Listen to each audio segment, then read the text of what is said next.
My name is Kelly Morris. I'm 29 and I work as an admin assistant. For 5 years, I've been at this mid-sized trading firm doing little stuff, booking flights, setting up meetings, ordering supplies, filing expense reports. Every day says at the end of the hallway I'm spit out in hundreds of sheets. Numbers, contracts, signatures. I don't always understand the numbers, but I remember them. My mom used to say, "Kelly, you've got a good memory." Based I was 10 then. My dad had just left. It was a regular Thursday afternoon, the copier jammed. Red light flashing, loud beeping. I called the rec repair and didn't come until tomorrow. Couldn't wait. Finance needed a document the sides panel. I'd watched a tutorial online. I knew how to clear a jam. As I pulled out the stapler, my finger touched a hard drive. Not part of the copy, one had added it, taped to the inside wall. A standard 2.5-inch books drive that said back. I hesitated, then plugged it into my work computer. Opened the oldest scanned document record, and my heart started racing. The internal numbers were real. External ones were for the tax office. The difference was huge. Millions of dollars a year. I pressed shut down those draid and put the drive back. Sleep. That night Lily I'm in Tech's room. She's 8. I sat at the kitchen table, the lamp on, those numbers running through my head. I picked up the phone to call Mom, then put it down. She's not in great health, had only 2 people in it. She never the draws her tell her we won't need him. But right then I needed someone by my side. Next day at work, the copier jammed again. I opened the panel. The drive was still there. I took a photo with my phone, noted the model and serial number. I started watching my boss, Richard. Every day at 3 a.m., he closed his door and talked with Daniel, the finance director. I used to think it was just work. Now I knew it was something shady. I tried to get close to the door. Caught snipples. Transfer. 5 million this month. Their voices were low, but I've got good ears. I pretended to get water and slowed down as I passed. Through the crack in the door, I saw Richard flipping through a folder and Daniel typing on a laptop. I started secretly checking the copier's used logs. The company had only one big copier. Every scan and copy went through it. I learned to export the system logs. Who copied what and when. Finance staff often stayed late to copy stacks of documents, the internal ledges I'd seen. I typed in how to report corporate fraud. Lots of results, contact the FBI, the IRS, get a lawyer first. I read through them, and a rough plan started to form. But I knew, if I got caught, Lily and I would be ruined. I had to be careful. I closed the laptop and went into Lily's room. She was already asleep, hugging her teddy bear. I kissed her forehead. Mommy's going to protect you.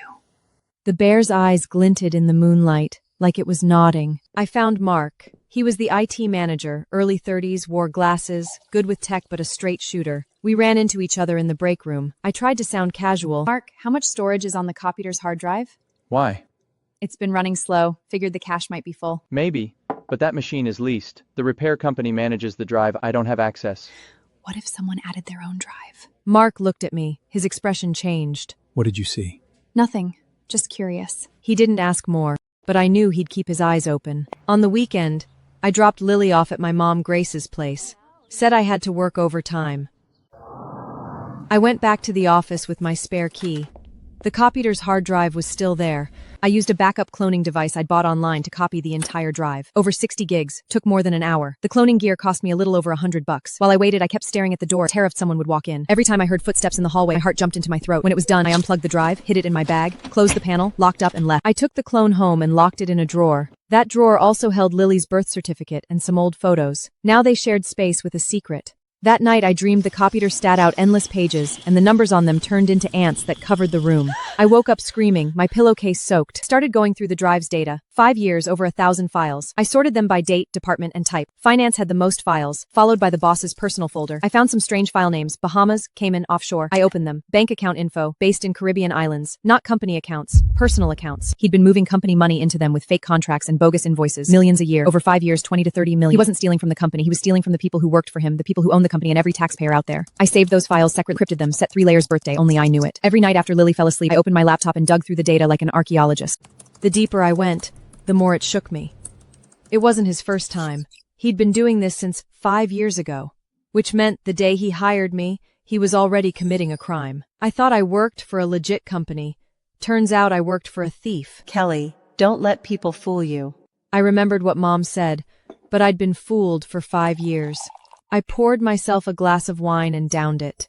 It burned my throat, but I needed it. Started tracking the boss's routine. When he came in, when he left, who he met with. Every Wednesday afternoon, he went to a hotel to meet a man I didn't recognize. I tracked his car with my phone and found out the man was a UBS representative from Chicago. I took photos but didn't dare get too close. What did they talk about? Transfers. How? Through the offshore accounts. One time I tried sitting in the hotel cafe, pretending to read a magazine. I saw them in a corner booth, sliding a document-y pouch across the table. My hands were shaking. I crumpled all of that down too, organized by date. The evidence kept growing, and so did my fear. If I got caught, I'd be fired, or worse. But I thought about Lily. If the boss could steal millions and get away with it, he could make a single mother disappear. I wasn't going to give him that chance. One day I was organizing papers by the copier and the boss walked past me. He gave me a look, didn't say a word. His eyes were cold.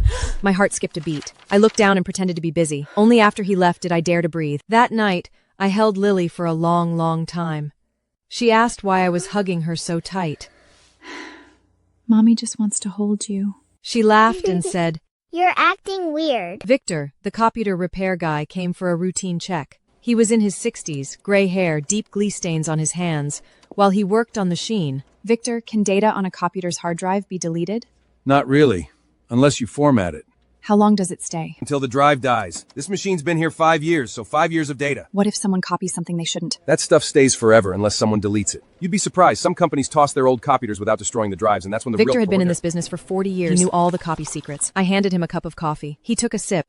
What did you see? I can't tell you, but I need to know how to copy data safely without leaving a trace. He showed me how to use cloning software and clear my tracks. Kid, be careful. Some people are dangerous. As he left, I understand. he patted my shoulder. You remind me of my daughter. She also liked to stick her nose where it didn't belong. This isn't just nosiness. I know. That's why you remind me of her. He left, the door closing behind him. I stood by the window and watched his car drive away. His daughter? He didn't say where she was. Maybe she'd left. Maybe she wasn't in this world anymore. I didn't ask. This isn't just nosiness. I know. That's why you remind me of her. He left, the door closing behind him. I stood by the window and watched his car drive away. His daughter? He didn't say where she was. Maybe she'd left. Maybe she wasn't in this world anymore. I didn't ask. I started copying new data every week. Not full clones, incremental backups, only new or modified files. That took less time and was less risky. I used a small app that auto-synchroned folders. Plug in the drive, run it, and done. A few minutes, the logs. Also learned how to clear the system logs. After each copy, I wiped the access history and deleted temp files. No trace on the computer. I changed my work clothes. Black, inconspicuous. Not many people worked late, but someone might walk by. I pretended to be organizing supplies and hid the drive inside a folder. Once Daniel, the finance director, came back to grab something. He's catching expenses. Kelly, you're still here? Adjusting out an expense report. He glanced at the folder in my hand, didn't ask more, long time before he walked off. Back home that night, I sat on the bed and watched Lily sleep. She had no idea what her mother was doing. If she knew, she'd be scared. So I had to win, so she wouldn't have to be afraid. I straightened Lily's teddy bear and turned off the light.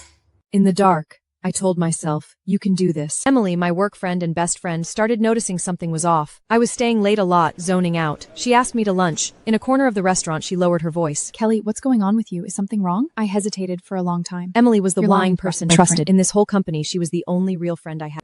I told her part of the truth. I found some messed up stuff in the company's books. What kind of stuff? I can't say too much, but be careful. Don't copy personal stuff on the copier. Why? Because everything you copy gets saved. Her face went pale. You mean the boss is watching us? Not watching, recording. What do we do? I've got a plan. Don't get involved. I'm scared for you. I'm not scared. They should be. Kelly, I've got your back. Whatever you do. Thank you. We're friends. You don't thank friends. She barely touched her sandwich. She kept looking at me, worry in her eyes. I pretended to eat my salad like nothing was wrong, but I couldn't swallow a bite. My boss, Richard, started getting suspicious. Not because I slipped up, but because Daniel noticed someone had touched the copier's hard drive. He checked the system logs, no access records, but the drive's last write time had changed. Someone had used it. He brought it up in the weekly meeting. Richard sat at the head of the long table, calm-faced. We've got a potential data leak. Everyone stay alert. Finance and IT ramp up monitoring. Mark glanced at me but didn't say anything. I knew what he was thinking. After the meeting, he stopped me in the hallway. Kelly, did you mess with the copier's hard drive? No. You can wipe logs, but the drive's physical states doesn't lie. Mark, some things shouldn't exist. Aren't you scared? Yeah, but I'm more scared of pretending I don't know. I won't say anything, but be careful. Daniel's already investigating. He pulled access logs from IT and asked a lot of questions. Thank you. I'm not helping you. I'm helping my conscience. That's enough. He turned and walked away. His shoulders were slumped. He was scared too. I sped up my evidence gathering, twice a week instead of once. I backed up the data in 3 places: my home computer, the cloud, and a bank safety deposit box. Never put all your eggs in one basket. I also contacted a lawyer who specialized in whistleblower protection. His name was Chen 50, spoke slowly and deliberately. If someone discovers finance at their company, how should they report it? The FBI, the IRS, or the media, but the whistleblower needs evidence and has to be ready for retaliation. Does the law protect whistleblowers? There are laws, so you need to be mentally prepared. Especially a single mother, the risk is higher. I'm ready. You sure? I've waited 5 years. That's enough. I can't let my daughter grow up in a world full of lies. Then I'll help you. We exchanged contact info. He warned me not to act alone and not to tell anyone except my most trusted people. I'd already told Emily and Mark. That was enough. On my way home, I stopped at the bank and checked the safety deposit box again. The key was still there. The steel door was thick. I felt better. Decided to wait for the right moment. Richard had been getting harsher with the staff, cutting benefits, delaying raises, even threatening layoffs. I knew he was getting ready to cash out and leave. The money in those offshore accounts would last him the rest of his life. If he quit and moved abroad, no one would ever find him. I couldn't let him run. I started assembling the final evidence package. I sorted all the files by date, type, and amount and made a detailed Excel sheet. Every illegal transfer had a matching scanned document. Every invoice, every signature, every date. They pieced together the truth like a jigsaw puzzle. My name is Kelly Morris. I've worked at Sealy creating a Richard Train involved in financial fraud and money laundering. I have something happens to me. It's make these documents. I saved the video to a USB drive and gave it to Emily for safekeeping. She took the drive, her hands shaking. You'll be okay. I know. Promise me. I promise. We hugged. Her body was shaking too. Richard started laying people off. First round, 5 employees, no severance. No severance. Their eyes were red as they packed up. One guy had been there 12 years. He didn't even say goodbye. Kelly, you're a good person. Get out of this place. Second round, 3 people, including my coworker Emily. She cried as she packed. Kelly, they fired me. I'll help you. You can't help. This company is done. She left. I watched her go, and I made up my mind. I couldn't wait to be fired and then report. Before he got to my desk, staring at the screen, set at a final timeline. 2 more weeks. That was enough. I marked an X on the calendar. I contacted the police station. I got in touch with an agent named Tom. He was 40, square head, spoke slowly, and seemed solid. We met at a coffee shop. He was in plain clothes, but you could tell he was a cop. His eyes were steady, like he could see right through you. The evidence you've provided is valid, but we need more. We need to verify that these documents are authentic. I can provide the originals. Are you willing to testify? Yes. Then you need to be prepared. Your life could be turned upside down. Your boss will hate you. Your coworkers will be afraid of you. Some people will call you a snitch. I know, but that money isn't his. It belongs to other people. Good. We shook hands. His hand was big and warm. He ordered 2 coffees and we talked details. He asked about my family. I told him I had an 8-year-old daughter. He was quiet for a moment. If you ever feel unsafe, call me anytime. Okay. He handed me his card, plain, just a name and number. I tucked it into a hidden slot in my wallet. The feds started digging around without anyone knowing. They didn't let the company catch on. They just followed the money through Richard's foreign accounts, bank by bank. A few weeks later, they had what they needed. Then, the taxman showed up for a so-called routine look. A few weeks later, they had what they needed. Then, the taxman showed up for a so-called routine, but he forgot. The copier's hard drive still had a copy. He thought no one knew about that drive. He didn't know I'd already backed it up. Mark told me Richard had asked him how to wipe the copier's drive for good. Mark said just format it, but didn't tell him that formatted data can still be recovered. Yeah. But you're more worth being scared for. Richard put me on the layoff list. HR told me next Friday would be my last day. I knew that was their signal to move against me. I called Tom ahead of time. They're firing me. Next week. Is the evidence safe? Safe. I have backups. Then you can move forward. When should I send it? Friday, the day you leave. That way they won't have time to react. Okay.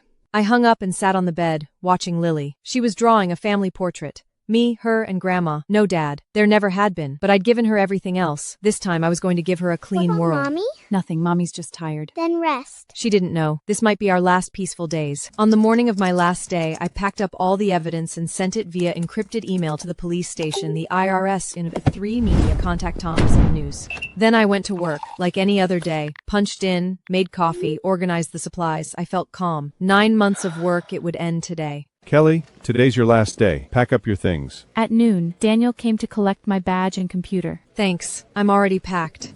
I carried the box to my car and drove home. My phone rang on the way. It was Emily. Kelly, the news is out. The boss got arrested. What news? See for yourself. I pulled over and opened my phone. The headline, Chicago trading ZO for financial fraud over $30. The photo showed Richard being let out of the office, head down, hands cuffed. I thought about all the people who'd been laid off, all the benefits he'd stolen. I smiled, but tears came too. They fell on the screen, blurring the photo. The FBI raided the office, seized all the computers, files, and the copier. Richard and Daniel were arrested spot, charges, money laundering, tax fraud, conspiracy. At the press conference, Tom said's made possible by the courage of a whistleblower inside the company. I didn't come forward publicly. Not yet, at least. Mr. Chen called me to cooperate with the investigation but not talk to the media alone. I agreed. Mommy, why are you home so early? The company closed. Why? The boss did bad things. Did you do it? No, the police did. She nodded and went back to her homework. She didn't need to know too much, just that Mommy was safe. I sat next to her and watched her write. Her letters were crooked, but she was so focused. And suddenly, the 9 months of fear, sleepless nights, and anxiety, all of it was worth it. The investigation lasted 3 months. I went to the FBI office every week to give statements. They asked about every detail. When I found the drive, how I copied it, who answered everything. I noticed something off, but I had no proof. They questioned Mark too. He didn't rat me out. They talked to Emily. She told them I'd given her a USB drive, but she never opened it. She was afraid she'd back out. I thanked them both. Without them, I might not have made it. Every time I went to the FBI, I passed the old office building. Glass walls, shiny. I saw a new company moving in. I didn't know who. My old life was over. One day I ran into Tom in the FBI hallway. He nodded at me and smiled. That smile made me feel like it was all worth it. The FBI raided the office, seized all the computers, files, and the copier. Richard and Daniel were arrested. Charges, money laundering, tax fraud, conspiracy. At the press conference, Tom said made possible by the courage of a whistle were inside the company. I didn't come forward publicly. Not yet, at least. Mr. Chen called me to cooperate with the investigation, but not talk to the media alone. I agreed. Richard's lawyers tried to negotiate. They called Mr. Chen and offered money to change my testimony. I didn't need money. I needed justice. Tell Richard he can think about what he did wrong while he's in prison. He's offering $500,000. Not enough. He stole tens of millions. He belongs in jail. You've made powerful enemies. He's the one who made enemies. Not me. The employees. He stole their benefits, their raises, their trust. Still, be careful. I will. I hung up and sat by the window. The sky outside was blue. I thought of Lily, probably running on the school playground. She didn't know any of this. I hoped she never would. The world has darkness, but it also has light. I wanted her to see the light. The case went to trial. I'm testifying in court. I wore a black suit and stood up straight. In the audience, Emily, Mark, a few former employees who'd been laid off, and my mom. She sat in the last row, clutching her scarf. Kelly, what led you to find out this matter? Through the copier's hard drive, I found that everything copied in the office was stored on it. Including fake contracts and offshore account to your boss. Because my boss was the one behind it. Richard sat at the defendant's table, staring at me. I didn't look away. His eyes held hate, exhaustion, and resentment. The judge read the verdict. Richard Stelling, guilty of money laundering and tax fraud, sentenced to 12 years. Daniel, an accomplice, got 6 years. They didn't look at me as they were led away. The marshals walked them echoed in the hallway. I sat in the audience, my hands still shaking. Mom came over and hugged me, she said, and I cried. The company went under. Everyone was laid off, but some of the unpaid wages and benefits were recovered through a government compensation program. Not all of it,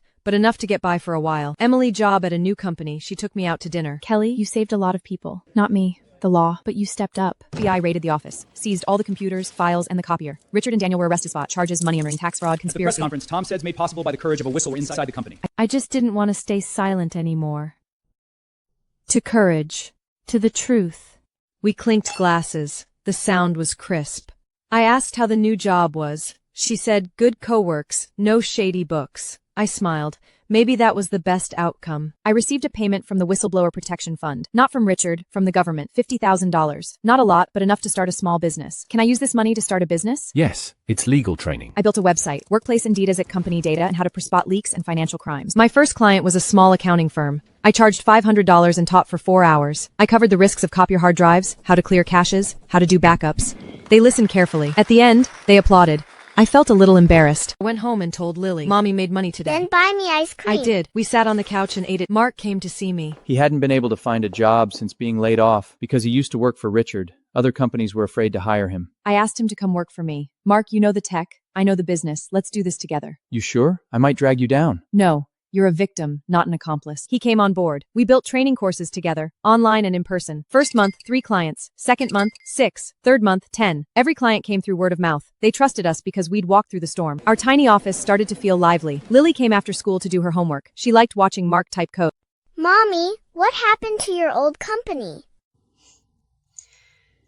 It went out of business.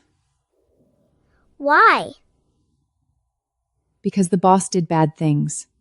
Did you help the police catch him? Yes. You're a hero. Not a hero.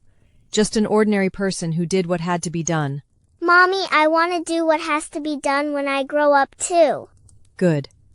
Her words made me feel like everything was worth it. That night I sat by her bed and watched her sleep. Her breathing was soft.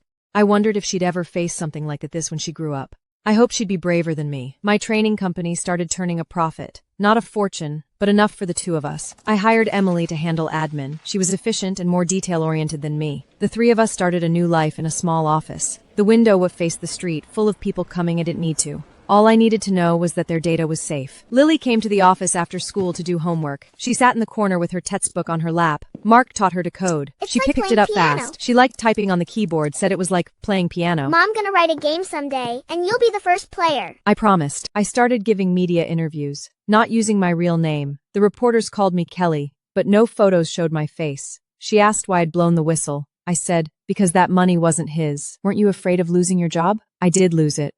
But I gained more. What? Freedom. After the story came out, lots of comments. Supporters said, did the right thing. Critics said, you're a snitch. I didn't care. A snitch is someone who sells people out for profit. Not the same thing. I took screenshots of the comments and saved them. Someday when Lily was older, I'd show her, so she'd know. The truth sometimes gets called names, but it's still the truth. Richard wrote me from prison. He said, Kelly, you ruined me. I didn't write back. He asked, do you hate me? I wrote back one line. No. He wrote again. I stopped answering. His story was over. Mine was still going. I got letters from other whistleblowers. They thanked me and said my story gave them courage. Turns out I wasn't alone. Lots of people had seen things they shouldn't have, but they'd stayed silent. Now they were starting to speak up too. I kept those letters in a box together with the hard drive. I put the box on the highest shelf where Lily couldn't reach. Mom, what's in that box? Other people's secrets. My training business expanded to other states. Through online courses, I taught thousands of employees spot data risks. The courses were simple. Don't copy personal documents, share passwords, don't click suspicious links. Some people thought it was common sense, but a lot of people didn't know. Mark developed a small program that could detect sensitive files on company computers, not survendors. The program popped up a warning. We started selling it. Quite a few people bought it. The name of the software, Kelly's Reminder. I asked him why he named it after me. Because you reminded everyone. No, it was about courage. Victor, the copier repair guy, retired. I went to see him and brought a bottle of whiskey. Victor, thank you. What you taught me, it was really useful. You did what I couldn't. What's that? Stand up. He took a sip of whiskey and looked out the window. 40 years in this business. I've seen a lot of company secrets, tax sheets, money launderers, bribery. I never stepped forward because I had a family to feed. You're braver than me. Bravery. I had no way out. You have a kid. You should have been more scared. That's why I had to do it. I couldn't let her live in a lie. Your daughter will be proud of you. I hope so. My daughter's gone. Car accident. Before she died, I never did anything to make her proud. But you did. You taught me. He looked at me, his eyes red. My mom Grace got sick. I took her to the hospital. The doctor said it was lung cancer, early stage, operable. I hired the best surgeon. The operation was a success. When she woke up, she held my hand. When your father left, I didn't company. I knew, but I was too afraid to say anything. Mom, that's in the past. I want to say it now. You did the right thing. You were right. Your father wasn't a bad man, but what he did was wrong. I was a coward. You're not like me. You are. You raised me. She cried. I held her. The sun was bright outside. She'd lost a lot of weight. I could see the veins in her hands. I gave her water, and she swallowed slowly. Kelly, do you hate your father? No, I just don't understand him. He would be proud of you. Maybe. My company got bought by a big corporation. Not the whole thing, just the licensing for my training courses. They paid me enough to not work for a few years if I didn't want to stop. I kept going, just bigger. I hired new people, rented a bigger office. From 1 room to 3, from 3 employees to 10. Mommy, you made it. Not success. Persistence. What's the difference? Success is something others give you. Persistence is something you give yourself. What did you persist in? Doing what's right. Then I'll persist too. I believe you. Agent Tom retired. He wrote me a letter. Kelly, you're the bravest whistleblower I've ever met. Most people, when they know it's the truth, they back off because they're afraid of losing their job, their friends. You didn't. I wrote back, I was afraid. But being afraid doesn't mean you don't do it. You taught me that justice isn't just a slogan on a wall. You too. You taught me that there are good cops too. He sent a photo of him and his wife fishing by a lake. He said he was going to learn to paint in retirement. I smiled. I put his letter in that box. I wrote a book. Called it The Copier's Secret. Not a memoir, a workplace safety manual. One line in the book. Your company may have secrets, but your data shouldn't be one of them. The book sold well. Lots of companies bought copies for employee training. Someone wrote to me, thank you. This isn't tech privacy. But book open review. I put the book on Lily's shelf. One day Mommy, she asked. did you write this? Yes. She flipped through it. This is hard. She nodded and kept reading. She stopped a page that said being doesn't mean you don't do it. Mr. Chen became my legal counsel. He helped with contracts, copyrights, licenses. Kelly, you've gone from admin assistant to CEO. Not CEO. A teacher. Same thing. Different. A teacher teaches. A CEO manages people. You're both. Maybe. You were born for it. He gave me a fountain pen with the word truth engraved on it. He said his mentor had given it to him when he graduated law school. Now he was passing to me. I took it and put it on my desk. Lily got into high school and chose computer science. Mommy, I want to be like Uncle Mark. I want to make software. Good. Good. Will you teach me? Yes. But first you have to learn how to be a person. What kind of person? An honest person. A person who isn't afraid. Like you. Yes. Like me. She smiled. I smiled. She took me to see her new school. Long hallways, big windows. She pointed to the computer lab. I want to thank Kelly. She taught me that justice isn't a slogan, it's action. Emily got married to a cop. At the wedding, people applauded. I cried. Thank you, friend. She came over and hugged me. Thank you too, friend. I brought Beautiful in her white dress. She wore a pink dress. The groom stood flower girl. She took her petal throwing very seriously. Kelly, without you, I'd still be stuck in that crummy company just getting by. Mark started his own family. He married a lawyer and had a son. You would have gotten out eventually. No. Because I was afraid. Not anymore? Now I've got you. You chose it yourself? You gave me the choice. He showed me a photo of his son. The little guy was cute and chubby. Will your son learn to code? We'll see when he grows up. I turned 40. Still training, still writing, still running the company. My hair had some gray, my hands shook a little, but my eyes were still bright. Lily went to college, studying computer science and law. Mom, I want to help you someday. Don't help me. Help yourself. And then? Then, help others. You said persistence is something you give yourself. I remember every word. She gave me a scarf, hand-knitted, crooked. It's beautiful. You're lying. I laughed and put it on. Died in prison. His sister called me and said he wanted to see you. I didn't go. Not because I hated him, because I didn't need to. He was gone, but his crimes remained. My job was to stop the next one. Who was this guy? I wrote his story into my training materials as a case study. Someone who forgot why he started. What happened to him? He died in prison. The classroom went quiet. Some people looked down. Some stared out the window. I didn't say more. Some things don't need to be spelled out. Today, I'm standing at the window of my new office looking out at the city. The sun is bright. People are coding in the next room. Mark is in a meeting. Emily is on the phone. My phone rings. An unknown number. Hello, is this Kelly Morris? Yes. Our company's someone stealing financial data. We need your help. Okay, where are you? Chicago. See you tomorrow. I hang up and look out the window. The city is big, but I won't get lost. Because I have the copper's secret. Not a secret anymore. It's light. Mom, another business trip? Not far, right here and it's next to me. Lily walks over. Want me to come? No, you're busy. I'm not busy. Then help me look up that company's background. Okay. She walks off. I walked the self. 20 years ago.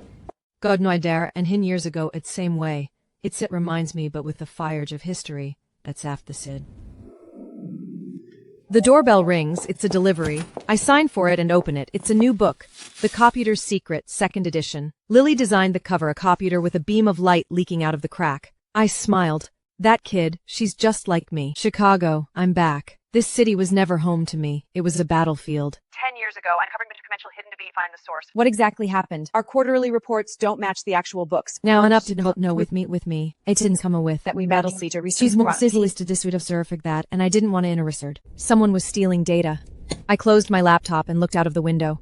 I thought back to 10 years ago, sitting in my office, staring at that tiny little hard drive. My palm still races. I don't sweat anymore. But my coffer plus a server accessed records, and I need to talk to your IT director. That's Sam. He's waiting for you downstairs. As for the logs, we've extorted them. I'll handle it. Data format was a mess. PDVs, CSCs, plain text logs, but I need to understand all of it. I just needed to find the anomalies. You don't download payroll records for work. You do it for some other reason. Linda, did you run a background check on this Derek Chan? Yes, his resume looks normal. I need to talk to his direct supervisor manager. Yeah. He said he was working on a report. Did you buy it? Yes. I needed to figure out why he was downloading all that data. Was he selling it to a competitor? Starting his own business on the side? Or was someone else pulling the string tomorrow? I text back Meal got back to work. I finally recovered a deleted entry. The Velids was uncovered an automated script that stolen byte syncs the data Southeast Asia Taupos League to an online address and still Lily's birthday. It had never changed.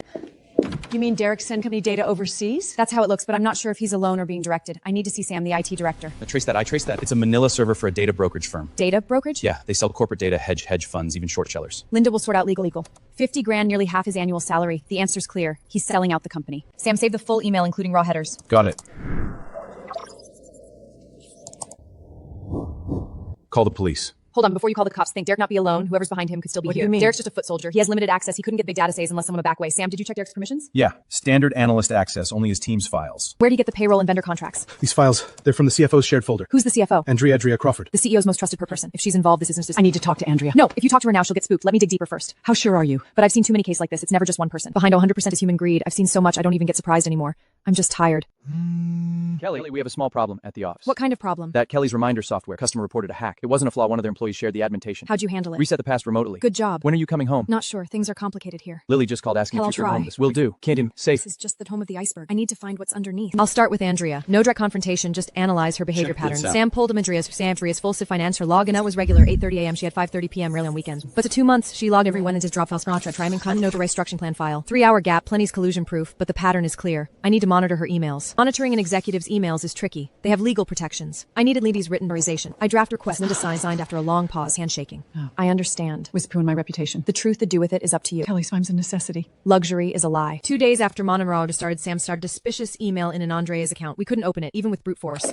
I told Sam to stop, don't tip anyone off. I called Tom, retired but still with FBI contacts. He referred me to Kara, a cybercrimes agent, and profit margins. A competitor could easily underbid us with these. Worse, one was a service agreement with a major client with detailed pricing terms. If it leaked, we'd lose the client. I compiled findings into a report and sent it to Linda. She sat silent for 5 minutes, the CEO. The next morning, Andrea was called into the CEO's office. I sat in the next conference room listening through the company's mandatory executive meeting recording system. It wasn't a bug. Andrea Weiss. Bob, I don't know what you're talking about. I have witnesses and evidence. That wasn't me. Someone stole my credentials. Then why log in at the same time every Wednesday for months? Bob, I'm in so much debt. Some Mitch out I don't know month. Do you know what you're selling out the company? Why are you twin games? You know what I have to do. And Andrea's sobs still echoed in my head. She wasn't a bad person, she was a destroy the company. And that someone pulling the strings is still out there in the shadows. Andrea was suspended. The company didn't call the police right away because Bob had to find out who the real mastermind was first. Linda came to see me and asked for my opinion. The person behind this is probably not just controlling Andrea and Derek. He might have other people inside the company. Who do you think? I don't know, but I need to look at everyone with financial access. It'll take time. Give me a week. Linda agreed.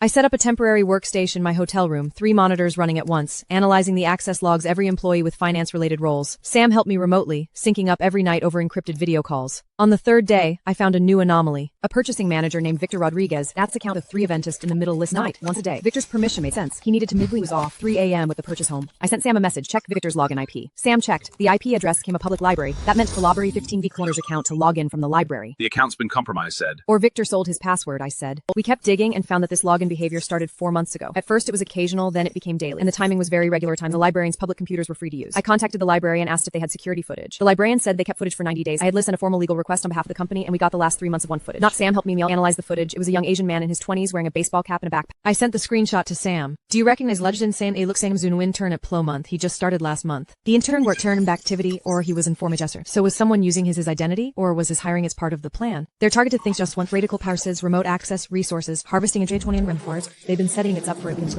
Face turned with Linda. You're saying there's a criminal ring come corp specifically? I need to contact the FBI. You know people there? I do. Worked with them 10 years ago. I called Kara, the FBI cybercrime agent who cracked my password. She's based in Chicago, and she was immediately interested in my case. This is a group we've been tracking for payments, and public employees are stealing credentials. We've caught low-level members, but the ring header is still at large. What are their key patterns? They use offshore accounts as excellent. They target employees in financial trouble, just like Andrea. We've seen this exact scenario dozens of times. What about Jason Lee, the intern? Interns are their go-to tactic. They play someone with a legitimate recover build. Trust and steal data long term. Jason is almost definitely their plan. This means the company's been stolen from competitors are probably already using it against them. Kara, I need your team to step in on this case. Okay, don't spook anyone. Let Jason keep working and leave Derek and Aldrea alone for the top. What do we tell the company? Say the internal audit is complete and no major issues Were found. Keep them complacent. I related the plan to Linda. She hesitated for a long time to ask, but finally agreed to go along with it. After that, I'm cleaning them all out no matter what. 1 month is more than enough. Over the next 2 weeks, the FBI set up a Huggy Pot. Sam planted watermark data in the company's systems, files that looked like valuable trade secrets, opened a fake actually to private base that would trigger an alert. Any download, no print. The FBI's tracking system locked onto Jason's computer and traced his connection back to an external server. It was a ZQL server hosted in a data center in Johannesburg, South Africa, not a cloud service. Contact and kind from this metas moisty, but from 7 other publicly financed the porpany. Did you find the leader? We find the ringleader? We found the middleman. We traced a crypto wallet address he left behind and identified him. The medical device company's data breach made headlines read the company helps FBI bust data thief ring. Not company data stolen, but the PR team handled it well. The stock dropped only 3%, much better than expected. It's what I do. Kelly, thank you. Without, we might still have no idea where the problem was. No need to double it. Just stick to the contract. Are you sure? I'm sure. I'm not in it for the money. I know. You're in it for justice. Back at the hotel, I started packing. The train home left tomorrow morning. I liked it and texted her. Coming home tomorrow. What do you want to eat? Hot pot. Okay. We'll go for dinner. No matter how much darkness I faced out there, coming home to her made the world bright again. On the train, I opened the postmortem report on this case. It's a rule I made for myself. After every investigation, write a detailed report. Process, methods, lessons learned. Not for publication. For myself. To remind me that every case I give you my everything. Miss Kelly. How do you know my name? It's in the court filings. You were mentioned in the FBI testimony. I don't do interviews. I just want to understand your work. You were a whistleblower and now you're a data security. I've said enough. Goodbye. I knew that once your name appeared in court documents, I was used to staying low-key, but I couldn't stay invisible forever. Maybe someday I'd go public, but not now.